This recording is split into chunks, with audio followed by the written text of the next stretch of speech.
hounds, chase ghosts, come sleep, watch out, demons are coming, run, sleep, hide, spirits, ghosts, hide, demons, hounds, ghosts, demons are coming, spirits,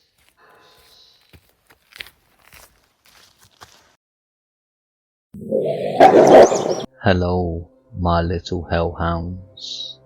Welcome to Home of Scares. If you like the chills running down your spine and to be scared, fueled with anxiety, then join us twice a week on Tuesdays and Thursdays. And don't forget to increase your anxiety levels. Just make sure you subscribe. Sleep tight, my hellhounds.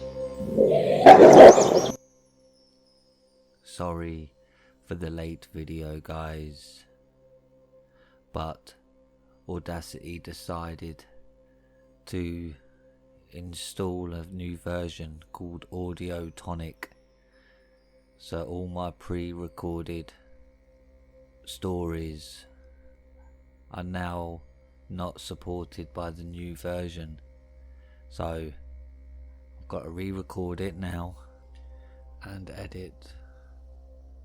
So without further ado, let's get into it, my little hellhounds.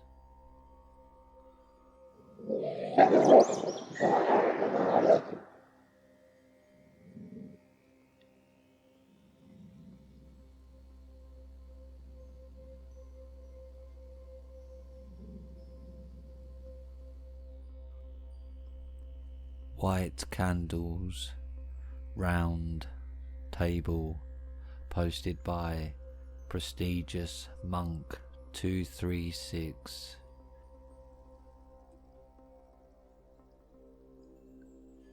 I've always considered myself fortunate, as I have evaded death a couple of times. When I was 19, I used to live in Riverside, California. While I was in college, I didn't know how to drive, or hadn't had a car for that matter, so public transportation was the only option for me. Some weekends I'd travel back to LA to visit my family. One of those times I missed the Metrolink rail car, so had to wait for the last one of the day, which usually got me home around 9 PM. I usually like to surprise my family, so I'd never tell them I was coming.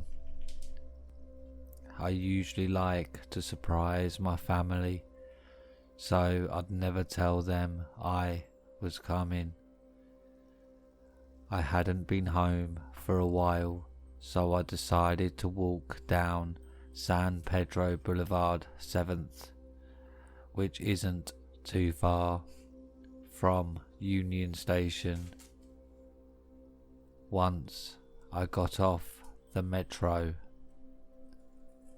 as I walked through Little Tokyo, the people started to dwindle, as the arts district, mainly little shops, are closed at night. I had to cross the arts district to get to my destination in the flower district. Things I had forgotten was that area is mainly desolate, besides the safe haven.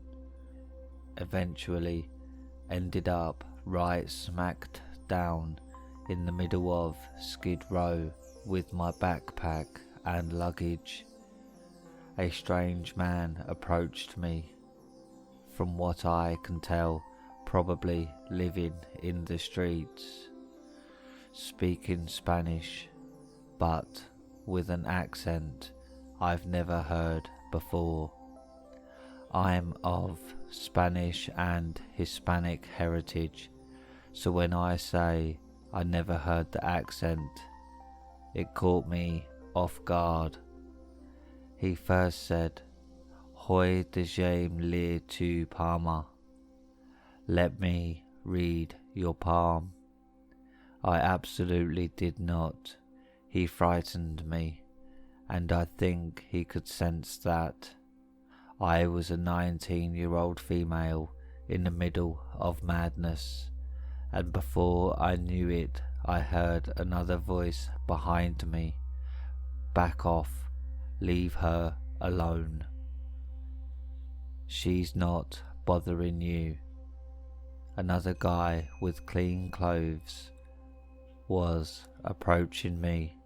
I was still frightened because here I am in the middle of Skid Row, where all the homeless and junkies roam the dimly lit streets, and random people start dodging at me.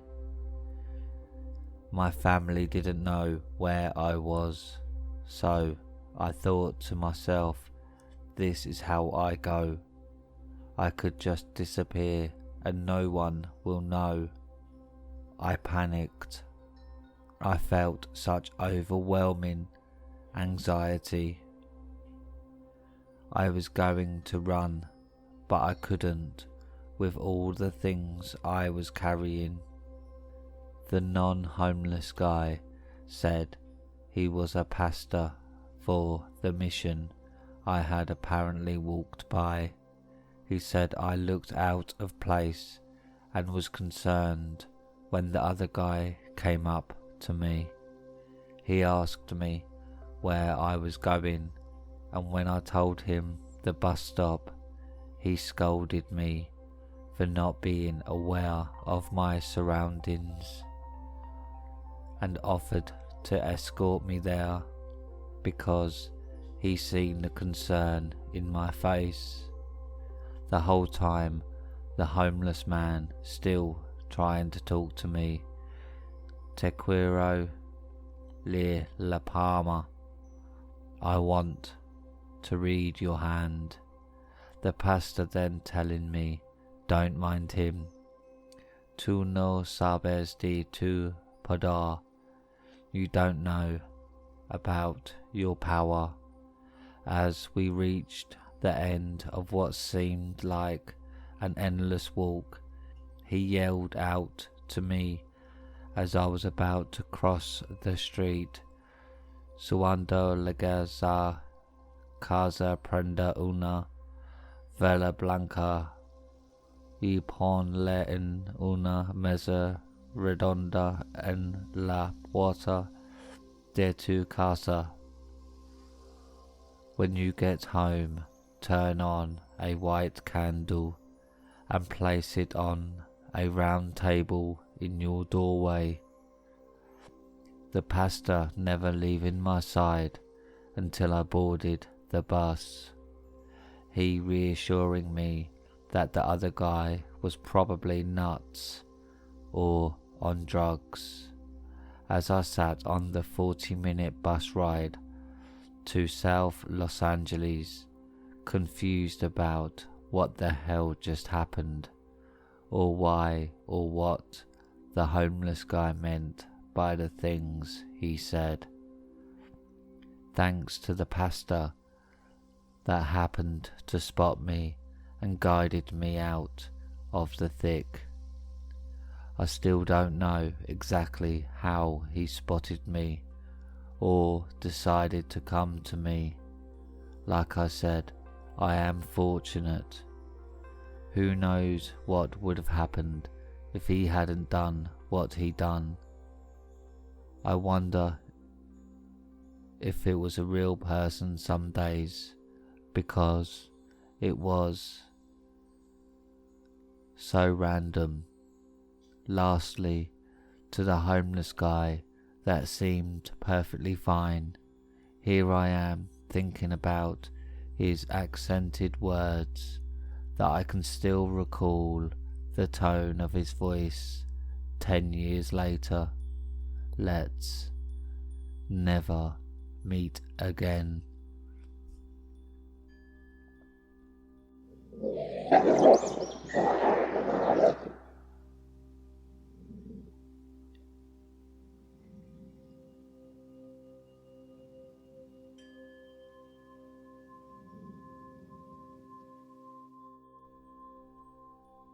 I thought I was going to die while I was babysitting.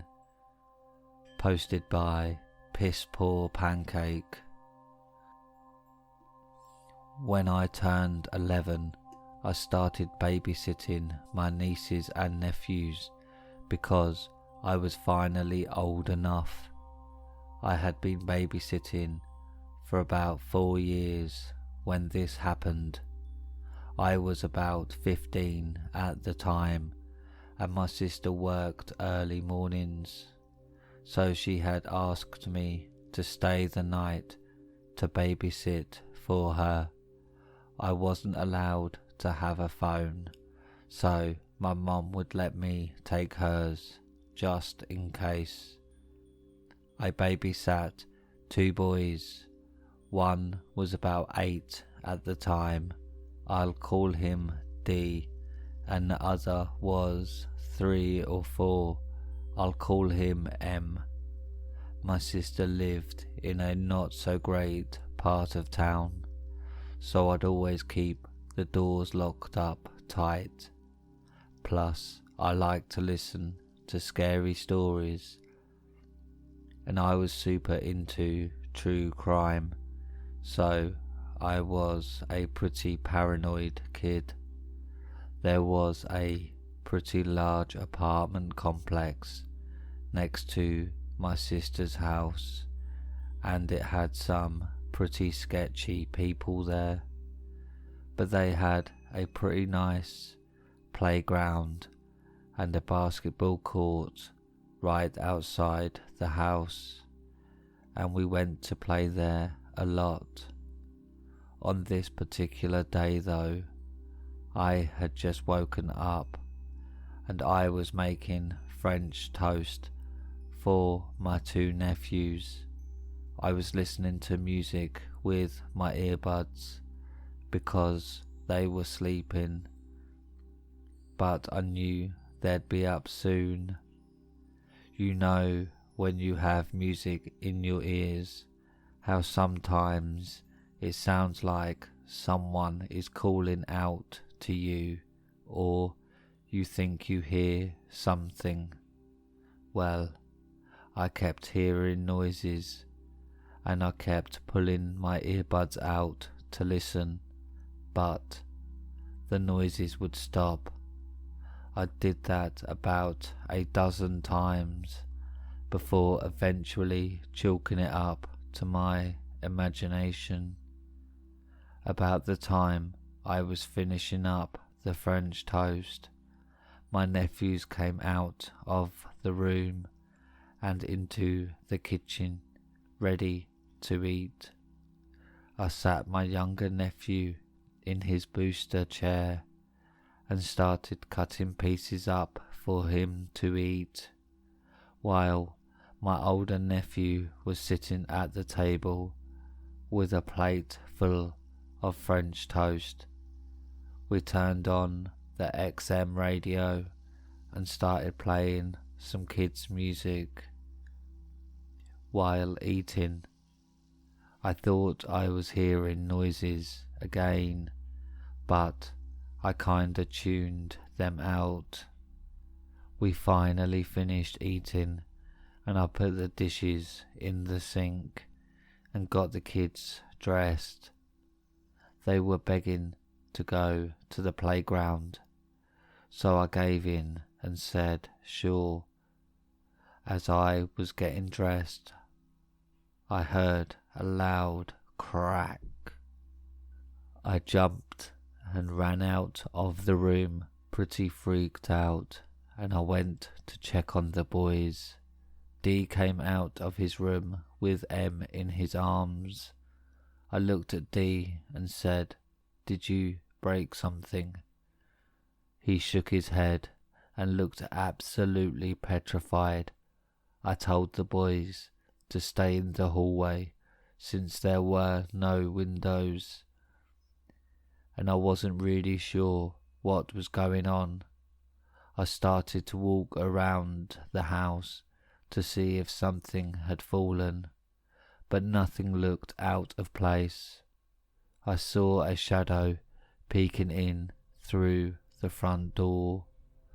The door had an oval glass pane, but it was difficult to see in unless you have your hands cupping your face while pressed against the window. I couldn't see his face, but he was in all black and he had gloves on. I was standing to the side so he couldn't see me. He looked around for a minute or two until he ran around the house again. I quietly ran back into the hallway and shoved my nephews into the bathroom and whispered, "Lock the door behind you." He was panicked and confused, but I didn't have a phone with me. I had to go back to the kitchen and get it. He closed and locked the door, and I ran back out to grab my mum's phone. I heard glass cracking again, and I started to lose my shit. I started crying and shaking, and I called my sister. I don't really know why, but I called her and told her that someone was trying to break in the house. She freaked out and told me I needed to call the cops. I told her I was scared and I didn't want to hang up.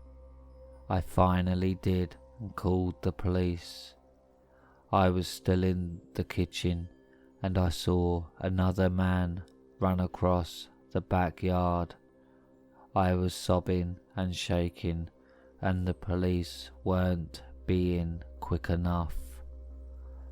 After asking my address and the necessary questions, they told me to stay on the line and they were sending someone out.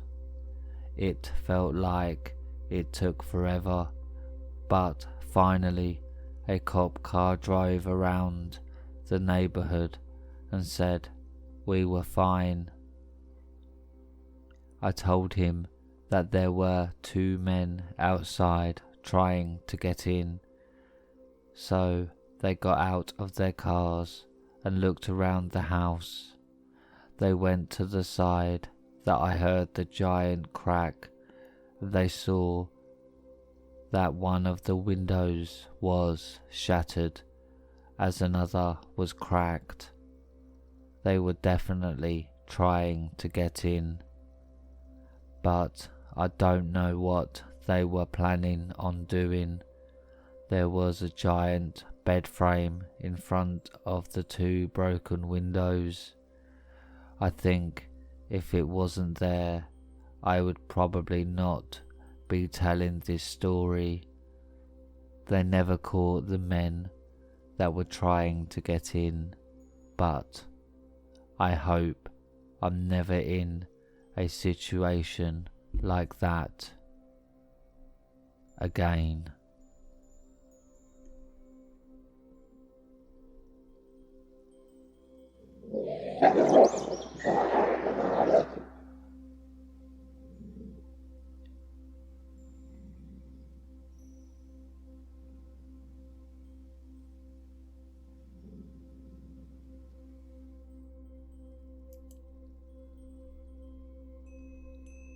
I was nearly kidnapped near my flat, posted by Help Creepy Landlady.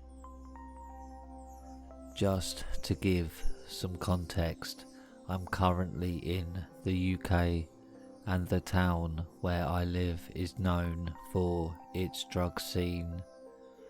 but it doesn't have a violent crime problem to speak of.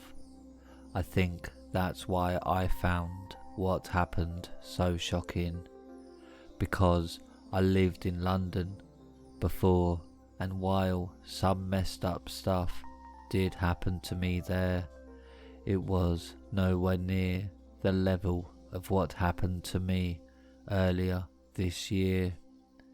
My partner and I live together in our flat, which is in a relatively busy residential area. I work from home, however, and he's out of the flat quite a lot, so I guess it might look to an outside observer like I live alone. Our flat complex was once an old factory, and we have these huge industrial windows, so people walking on the street have a pretty clear view of our dining room, which is where I work during the day. It all started in July of this year. I'm ashamed to say that I can be a major rubbernecker, and a lot of drama occurs on the road outside of our flat, so I look out of the windows often during my work day for some light entertainment. The best was a 2-hour breakup I got to watch unfold in the car just below our window, but that's beside the point. One day I got up to make myself a cup of tea, looked out of the kitchen window and saw this guy just staring at me. I was struck by how intense it was and how he didn't look away, even when it was obvious that I was looking at him. I felt creeped out by it, but I tried not to let it bother me. We have a lot of drug addicts and other weird characters that hang out around here, so it didn't seem like such a big deal. I went back to work, and by the time I'd sat down at the table, he was gone. About a week later, my partner had gone to visit his dad for the weekend, so I was excited to hunker down and catch up on some of my favourite shows alone. After about 30 minutes, the buzzer to the flat went. The buzzer is so loud and it scared the heck out of me. I was lucky my popcorn didn't go flying out of my hands. Now, our flat complex has this big porch where teenagers and addicts love to hang out because it provides shelter from the rain, and about 4 people can sit down inside of it. Sometimes people lean up on the buzzers by accident when they're hanging out in the porch, so I assumed that was what happened. After a few seconds, however, the buzzer went again and again and again. Someone was pressing it in this rhythmic pattern. It's something I know my partner does. He's forgotten his keys, and it's kind of our code for me to let him in, which is why I found it so disconcerting. At first I was worried he might have missed the bus to his dad's house and had decided to come back to the flat. I was nearly about to buzz him straight in when I thought it would be a good idea to pick up the phone first and check who it was. As soon as I picked up the phone, the person standing near the intercom must have heard because they said hello. It was definitely not my partner. I asked who it was and why they were buzzing the flat so late at night, but all they said was, "Can you let me in?" I asked them why they wanted to come in, and they said, "You invited me, remember?" While they were talking, they kept kind of laughing under their breath, and the whole exchange put me on edge. I told them I had no idea who they were and just hung up. I was half expecting them to start pressing the buzzer again, but they didn't. After a few minutes, I crept out of the flat to have a look at who was in the porch, but they were long gone. My partner has to get up early for work, whereas I'm more of a night owl. Most nights I'm up until around 2 a.m. or 3 a.m. working on my laptop while he's asleep. A few nights after the intercom incident, I was on my laptop watching YouTube videos, and I realised that we'd forgotten to take the trash out. This happens a lot, and it's not uncommon for me to take the trash out at around 1 a.m. or 2 a.m. At least it wasn't until all this happened.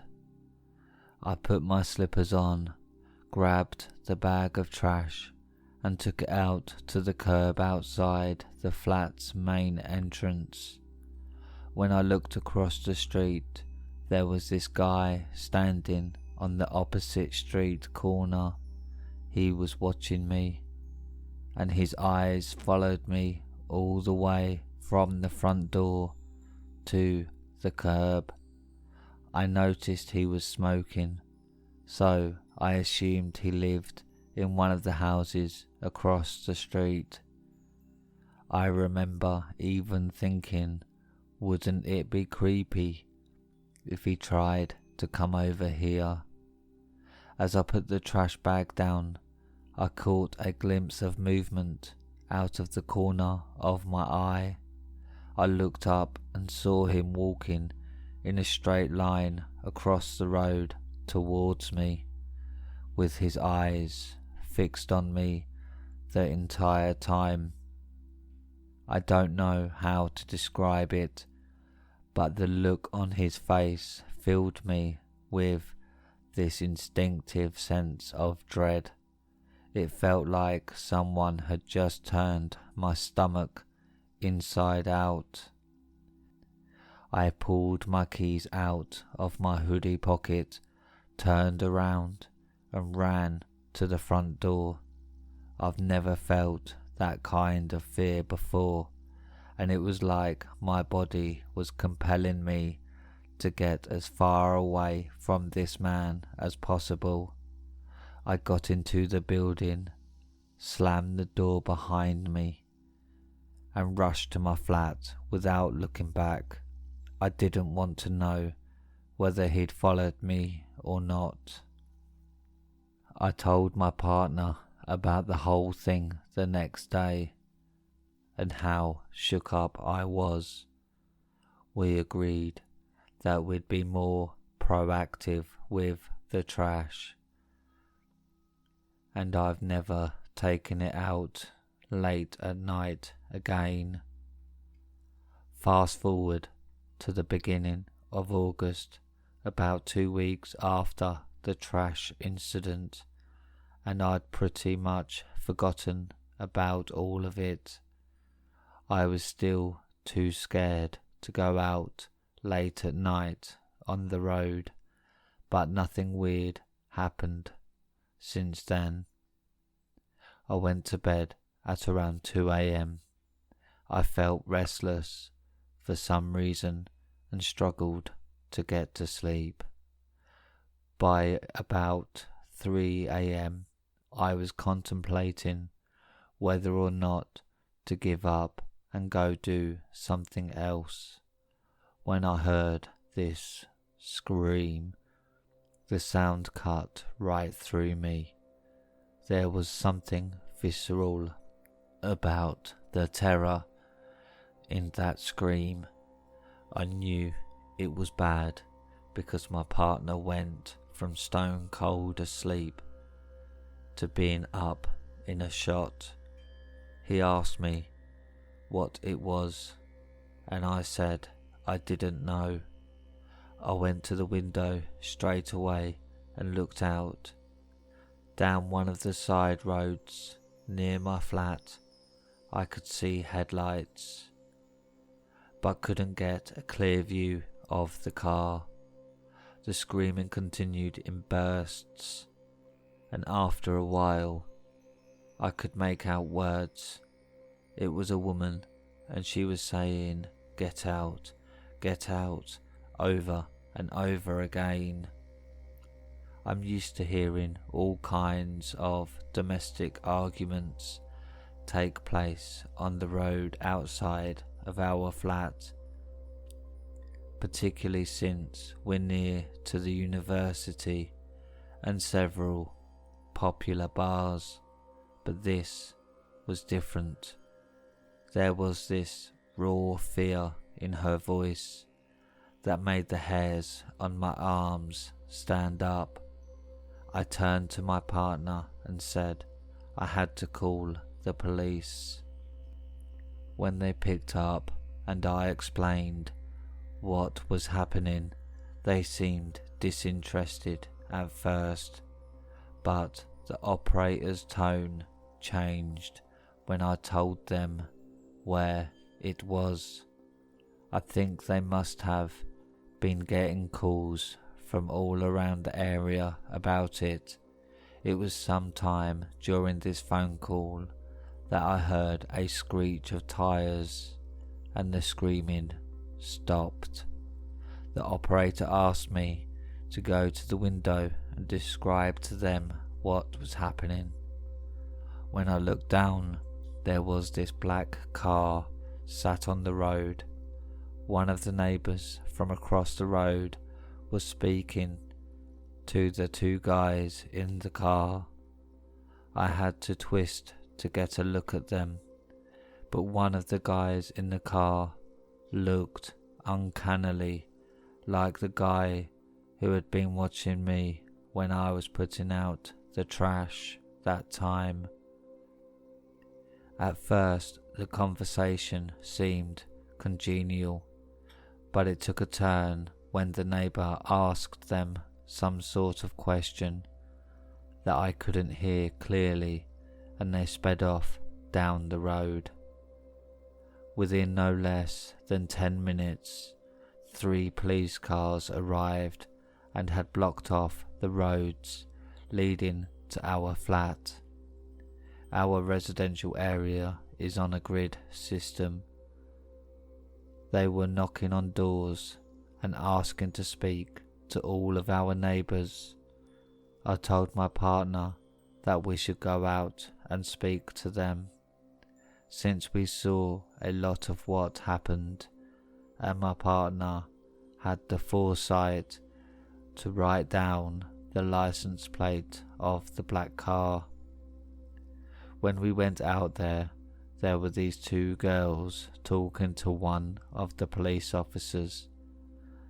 They were both shaking, and one of them looked as though she had been crying. I decided to stand nearby and wait for the girls to finish before speaking with the officer myself.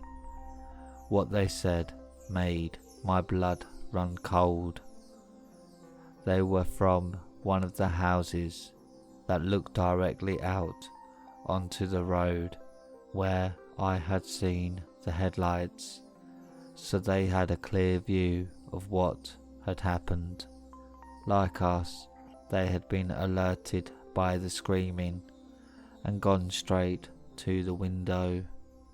From what they could gather, the black car had cut off a small red car on the road, like pulled right in front of it, and that's what had caused the girl driving the red car to scream the first time.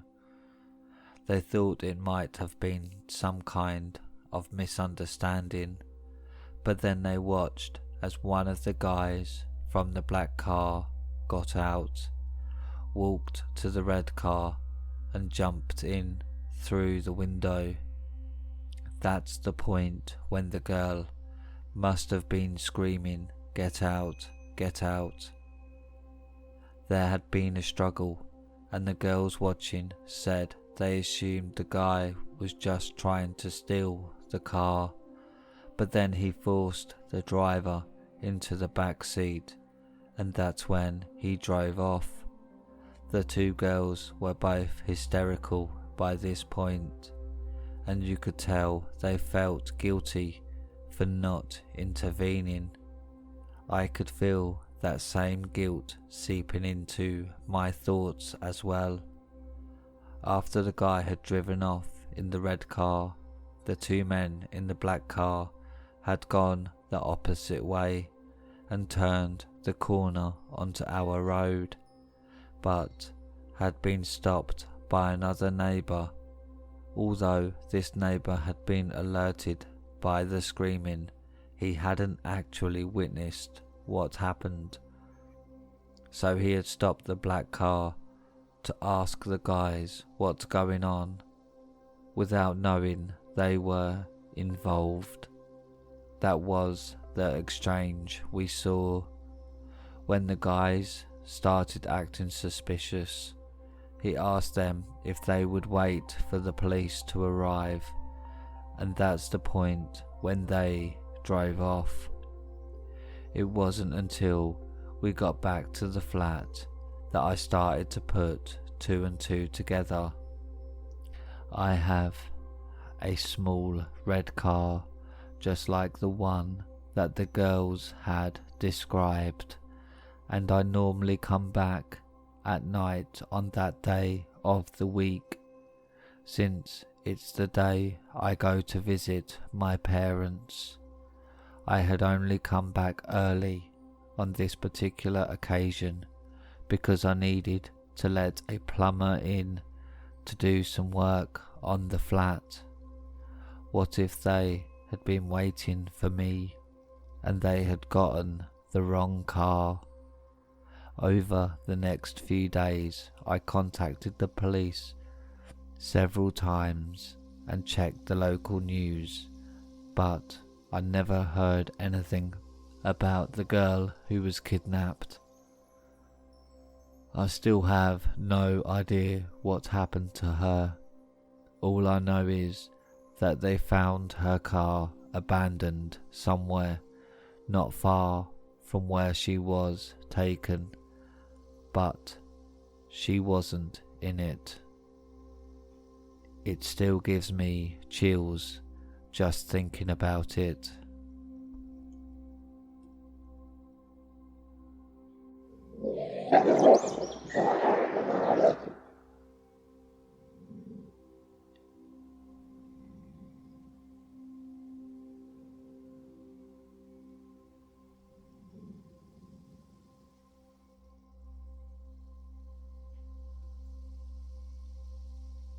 Followed by a very creepy man, posted by Wanda Smiley. This happened nearly 20 years ago, but I will never forget it for the rest of my life. I went to college in a very small town in northwestern Maryland. Our school sat in the foothills, Catoctin Mountains, and my friends and I would drive around the mountains smoking weed. We got very comfortable on the roads and knew them very well. This story takes place before we knew the roads, when we just got to school. Several of my girlfriends and I went out for a ride at night. The roads are winding and narrow, and some parts drop right off the side of the mountain. It was night time, so we were taking our time. We didn't see many cars when we would ride around, which was perfect. That night, however, as we pulled out of the parking lot, another car did as well. We didn't think much about it, as we thought it was another student. We enter the back roads and the car is no longer behind us. As we go deeper into the mountains, a car comes up behind us. The car was very close to us and we were getting freaked the fuck out. Mind you, we didn't know these roads yet, and they were backwards roads, unpaved and nowhere to turn around. I'm trying to drive as quickly as I can in order to get away from the car. All of us are freaking the fuck out and are convinced that this person is out here and is going to kill us.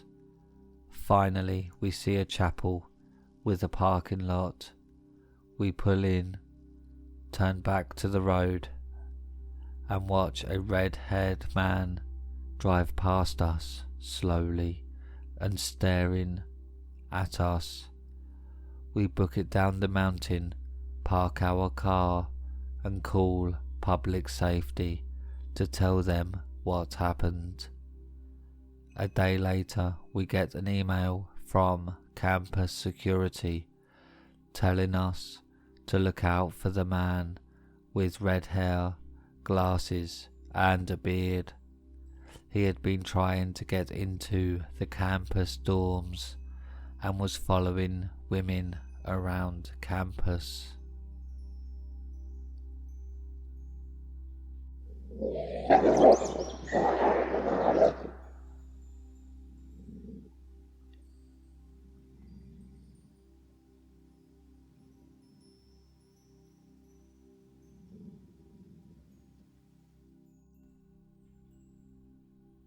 Neighbours from Hell, posted by Riptide. Spoiler alert, I'm a lesbian. I thought this was a pretty well known fact, but I guess no one had thought to tell my old neighbours. Actually, they just presumed my girlfriend was my roommate until they caught us kissing through the kitchen window. I remember that day and how it was pretty normal. My neighbours seemed friendly, a little too perfect white family, but still friendly. The mother and I had both had a garden and we'd spend some time talking about how our plants were going. She always had a weird laugh, like a donkey, trying to be feminine, but I ignored it. The laugh wasn't the weirdest part. It wasn't even 5 minutes after the kiss. Her husband was at our door. He was a bigger man, beefy, with a balding head of dark hair and thick eyebrows that seemed to move on their own accord. My girlfriend once said he looked like a Harry Potter character. I agreed. He started off shouting at us. It was rather bizarre Since his shouting got so loud, I had seen the across the street neighbour peek her head out to see what was wrong. It was mainly the generic stuff. God's will, you're going to hell. How dare you talk to my children? Their sons were 18 and 21. I thought that one was strange. My girlfriend, always the negotiator, managed to talk him down and back to his home. We went to bed silent that night, like speaking would remind us of what had just happened. I said we ought to move. The neighbours hate us. She said it didn't matter. There would always be rude neighbours. I wish we would have moved.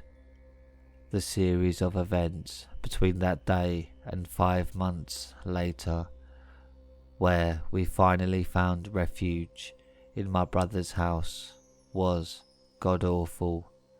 It started with my garden getting ripped out, my flower stems snapped and their roots showing, my carrots, which I was so proud of, upturned and smushed beneath a boot. Someone had taken a shovel and dug out clumps of dirt, just to make sure nothing else could grow. I'm not ashamed to admit it, but I cried. When my girlfriend left for work an hour later, the D slur was carved over and over into the paint of our car. It covered nearly every inch of the left side door and a few scattered across the right. Our headlights were smashed. They had let the air out of our tyres. She called in sick. One night, at nearly 4 a.m, their oldest son stood at our door and rang the doorbell.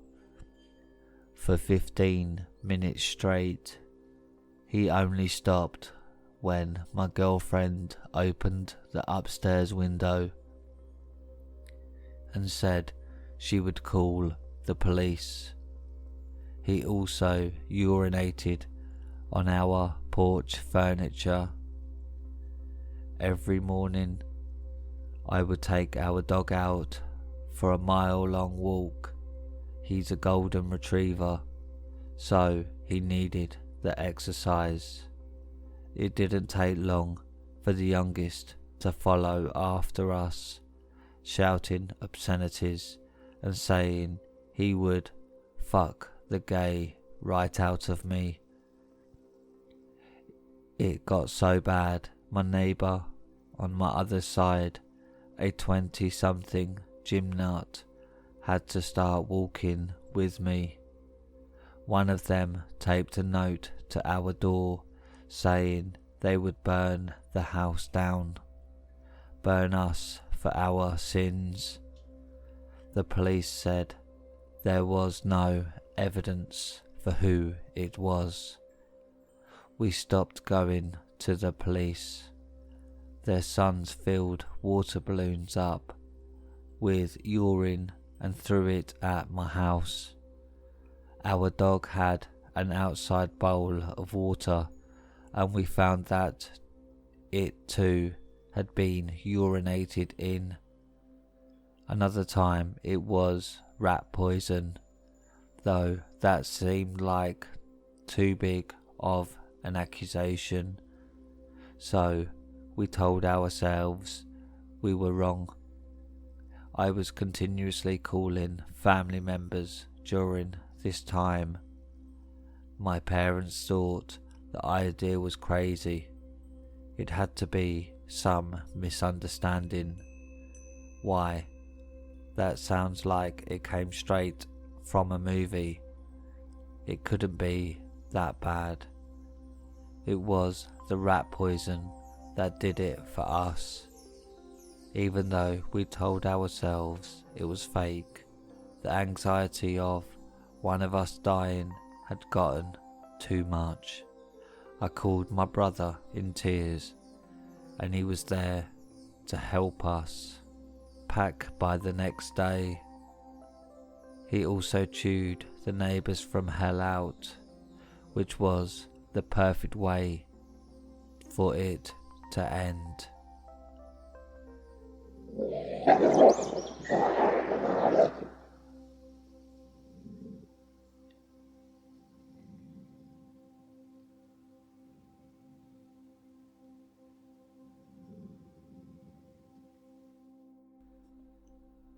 The woman doesn't like it when I turn away. A poem posted by Curious Lenses. The woman doesn't like it when I look away. I hear a growl every time. I can see her in the distance, but when I turn away, I think I'm fine. When I can't see her, I feel like she's not too far. I can hear her groaning and gurgling. I turn the music up in my car. The woman doesn't like it when I look away. When I sense her, it gets colder. I can hear her muttering something, so I look over my shoulder. I swear that she's gotten closer. Before she was so far, now I can see her skin. Her body's adorned in scars. The woman doesn't like it when I turn away, and now she says my name. Even though it's distant, it still scares me all the same. I don't know what she wants from me. What could she possibly do? What happens if she gets closer? I don't want to know. Do you? The woman doesn't like it when I look away, but I think I might be wrong. She's gotten even closer. She wanted this all along. I can see her smile now. It curls up towards her ears. I've started getting nightmares. She can see my deepest fears. The woman likes it when I look away. How can she even see? Instead of two bright eyes, black holes sit where her eyes should be.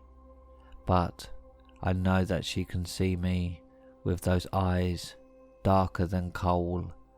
I can see her looking into me. She's picking through my soul. The woman likes it when I look away. She laughs when she breathes down my neck. She knows I want to turn around. Every noise I want to check. I don't think I have much longer. Her hands are around my jaw. I didn't think mangled hands would be the last thing I ever saw. I don't like it when you look away. I like seeing the fear in your eyes. You can tell yourself I'm not there, but I grin as I hear your lies. But by the time I get closer, don't look at me. I want the chase. I'll see your eyes one last time as I watch the life drain from your face.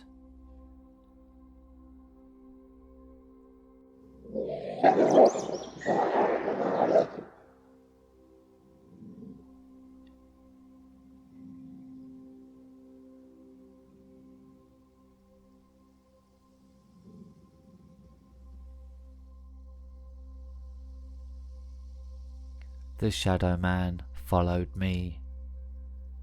Posted by Curious Lenses.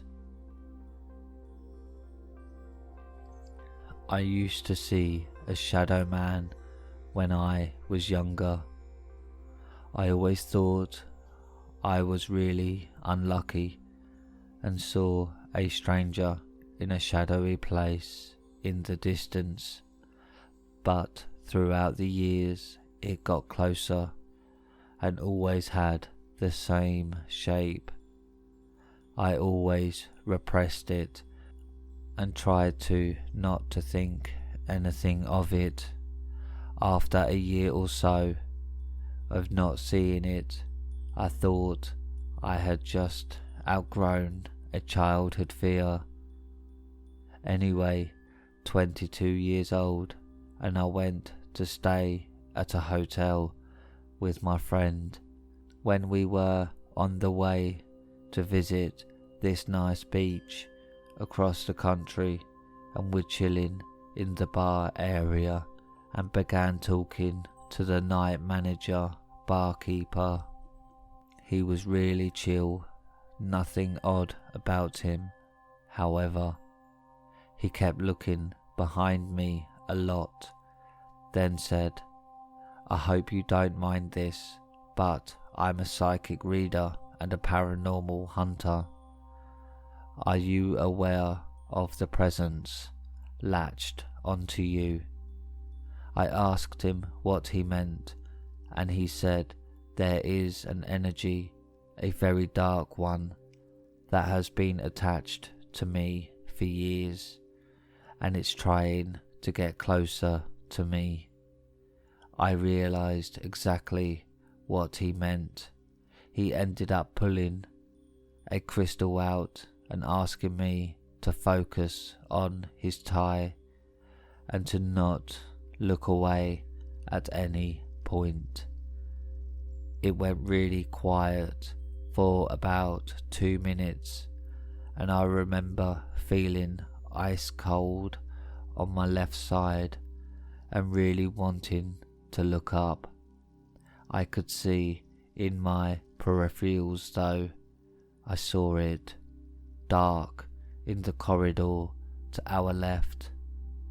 I felt my friend's hand placed onto my shoulder as well. After about 3 minutes, the guy let out a big sigh. I usually charge for that, but you were in a lot of danger. It should be gone now. I turned to my friend and asked her if she was okay. She was a massive skeptic. She said she was scared because she could feel something staring at us from the hallway, and so had placed her hand on my shoulder and said over and over again in her head to leave her friend alone. The man gave me his card and said if I see him again to call him, and that he will never charge me for his service. I have since lost the card. I hope my luck stays. I don't see the shadow man now, but from what I realise, it had been working its way closer and closer to me over the last 10 years.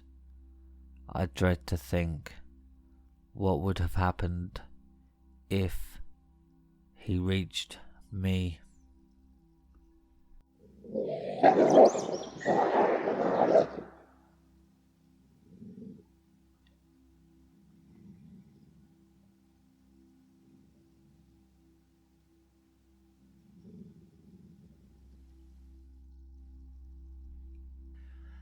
Thanks for listening, my little hellhounds.